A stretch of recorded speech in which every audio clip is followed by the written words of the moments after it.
natin guys.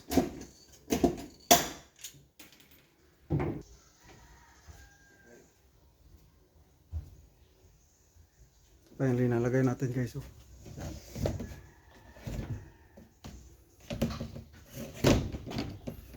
Yan.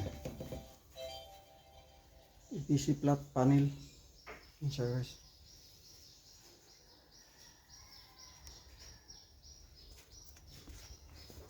Mga ginagamit natin pala ito.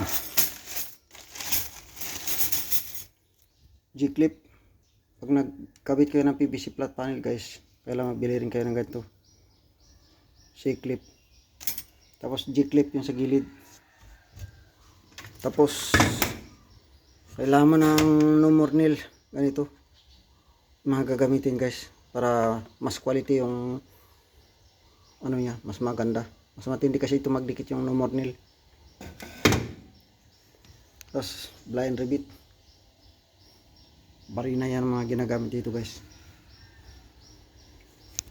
Medyo matakaw lang to sa pandikit guys kasi para mas matibay.